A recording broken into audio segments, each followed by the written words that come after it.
Hello, my name is Charles Amissah. I am a student at Total University Worldwide.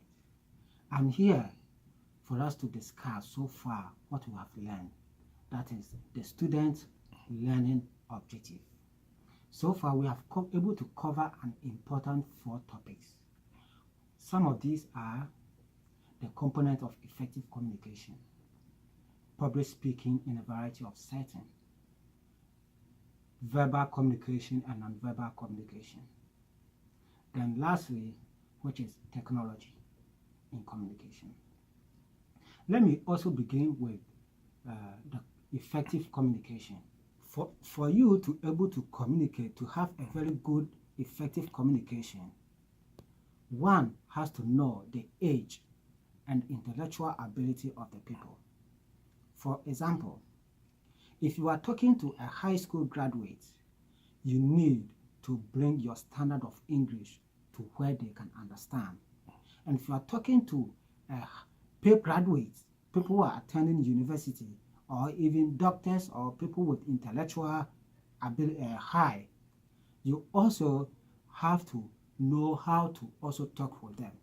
In this way, it's going to help you a lot in your communication.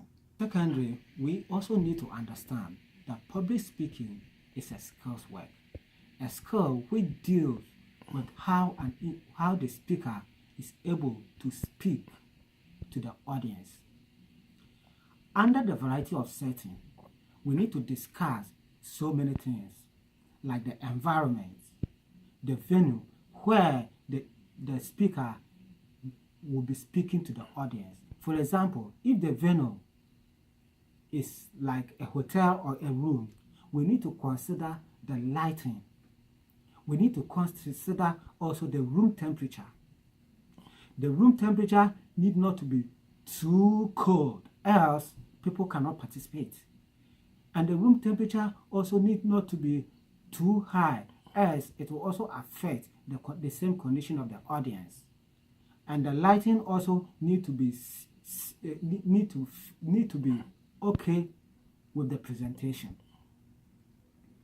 Let's move on to the verbal and non-verbal communication.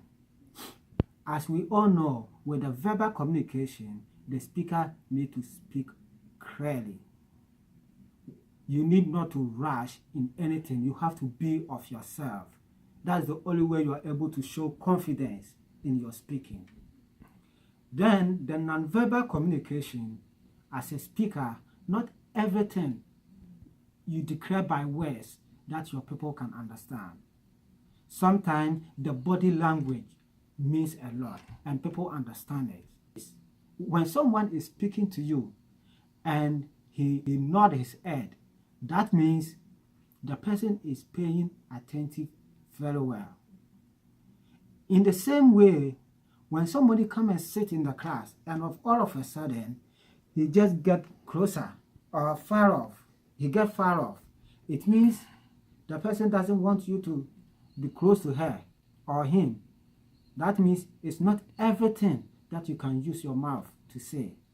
So this is where the body language also comes in. Lastly, we talk about technology. As we know, it's also one of the important. Why? Technology helps us to pause whilst you are doing a presentation. It even helps us even to flash back after a whole presentation has been taking place.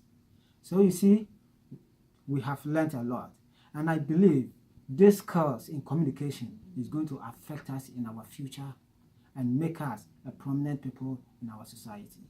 Thank you.